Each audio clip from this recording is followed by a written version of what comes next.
moment was our dinners, our evenings are fixated when she's playing. That's real tennis fan. There is an electrifying, unmistakable buzz taking over the William H.G. Fitzgerald Tennis Center in Washington, D.C. right now, and the atmosphere feels completely different from anything this tournament has experienced in years. Step outside the gates, and you won't just see standard tournament banners. Instead, the fences are lined with thousands of passionate fans holding up flags featuring 3 stars and a sun. The loyal Filipino tennis community has completely taken over the nation's capital. Just 72 hours ago, their star walked off the grass courts of Wimbledon in tears after an absolute battle against Jasmine Paolini. While most athletes would have flown straight home to rest after a heartbreaking loss on a major stage, she packed her bags, boarded a flight, and arrived in Washington, D.C. on July 27th to face one of the absolute toughest fields the DC Open has ever put together. If you've been following this incredible journey from the breakout moments in Miami to the intense matches in Madrid and Berlin, you already know that this channel is the ultimate home for real Filipino tennis fans. Make sure to hit that subscribe button right now and stay in this circle with us, because her arrival in DC is a massive milestone you cannot afford to miss. To understand why this moment is so massive, we have to look back just 4 days to July 6th on the iconic lawns of Wimbledon during the round of 16. That match, which ended in a razor-thin 4-6, 6-4, 3-6 defeat against Paolini, marked the furthest any Filipina player has ever advanced at a Grand Slam in the Open era. The Guardian beautifully detailed her exit, noting that she left center court to a massive standing ovation from a crowd that knew they were looking at the future of the sport. The very next day, she shared a single powerful word on Instagram to sum up the experience: everything. That was Monday. By Wednesday, she was already on the ground in Washington. Don't let the tournament's official tier fool you.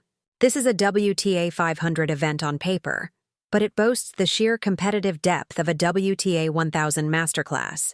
The official entry list reveals that 7 of the world's top 20 players are competing in this draw. This includes Elena Svitolina, the powerhouse she completely dominated in Berlin just 3 weeks ago, who is undoubtedly looking for redemption. The draw also features former Washington finalist Marta Kostyuk, 2-time U.S. Open champion Naomi Osaka, who is steadily climbing back to peak form, the legendary 46-year-old Venus Williams, and the defending champion Leylah Fernandez, who claimed this very title in 2025. Beyond the star-studded competition, she is also racing against her own physical limits.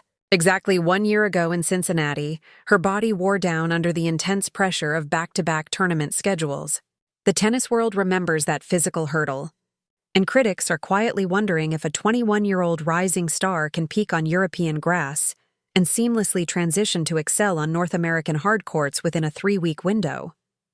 Standard tennis history says it's nearly impossible to sustain that level of play, but she has spent the entirety of 2026 rewriting the record books. The financial rewards reflect her rapid rise. The women's prize purse in Washington has surged to over $1.06 million, with total tournament commitments exceeding $1.6 million when hospitality is factored in. For a young athlete who was ranked outside the top 140 just a year ago, this isn't just about earning a paycheck. It represents stepping into an entirely new tier of the sport. Most importantly, she didn't need a wild card or an easy invitation to get here. The WTA confirmed 20 direct main draw entries for Washington, and her name is proudly on that list based purely on merit. Her world ranking of 32, which will climb even higher once the Wimbledon points are officially added on July 14th, fully earned her a spot at the table. While some early news outlets incorrectly reported she received a wild card, the official tour records confirm she earned her way in through hard work. Her dominant run over the past month shows exactly how she reached this elite level. Look back at June. On June 17th in Berlin, she stunned world number 10 Elena Rybakina in straight sets, 7-5, 6-4. The very next day, she defeated Grand Slam veteran Elena Svitolina 6-3, 6-4, proving she could beat the best players in the world back-to-back on grass.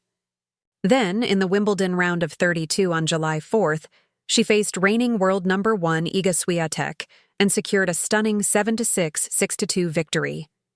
That was her second career win against Swiatek, proving that her success is no fluke. You don't beat the world's top player at Wimbledon by accident. You do it because you truly belong on that stage. Her post-match interview produced a quote that instantly went viral across social media. "The court is not the place to belittle yourself." That isn't just a motivational phrase, it is a complete mental transformation that her world-class coaching staff has been instilling in her for months. This fierce mindset has sparked an incredible global following. From massive viral airport welcomes in Madrid and Paris to packed stadiums in Bad Homburg, her fan base has become a phenomenon. Even the Los Angeles Times published a dedicated feature highlighting the passionate Filipino fans turning out in droves to support her.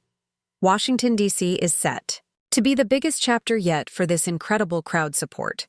The DMV metro area holds one of the most concentrated and passionate Filipino-American populations in the United States. If her recent tournaments in Europe are any indicator, the practice courts are going to be packed with fans eager to see her play. For every supporter who spent the last 2 years telling people to watch out for her rise, the wait is officially over.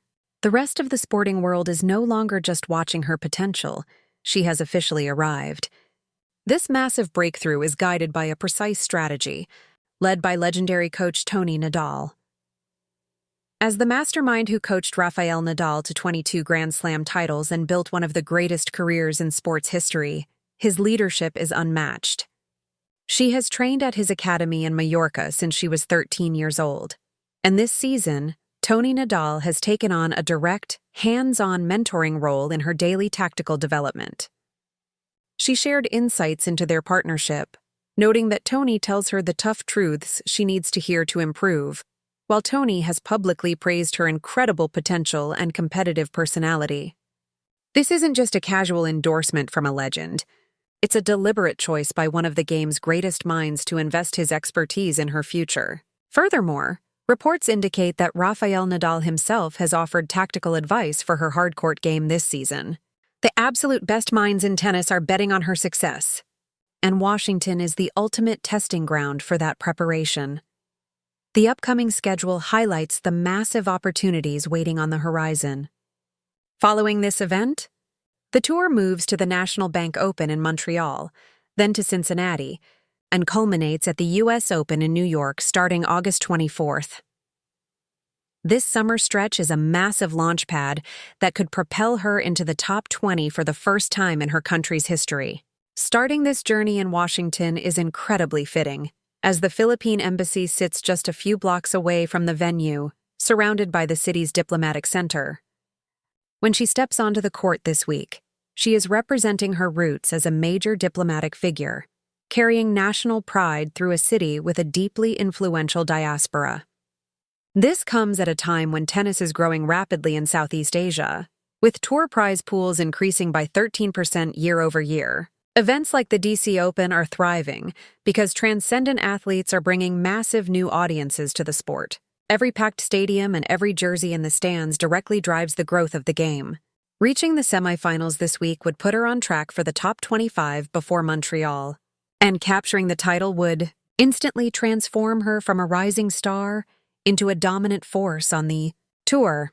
The only factor keeping this from being an easy run is the sheer level of competition and the physical toll of her recent matches. Her last appearance ended in a tough 3-set battle on the grandest stage at Wimbledon, where she held an early lead but couldn't quite close it out in the final set.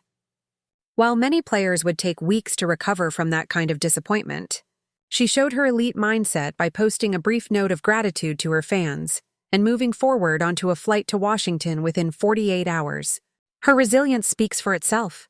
The competitor stepping onto the hard courts this week is completely different from the young qualifier who started this journey 18 months ago. She is the elite athlete chosen by Tony Nadal, the player who defeated the world's best on grass, and the champion this community has been waiting to rally behind. Will she make a deep run to the semifinals in DC? Or will the physical turnaround from grass to hard courts catch up to her in a tough opening round? Share your predictions in the comments below and let us know which matchups you are most excited to see. Subscribe to the channel to stay updated, because we will be breaking down every single match, ranking shift, and big moment of this historic North American tour right here.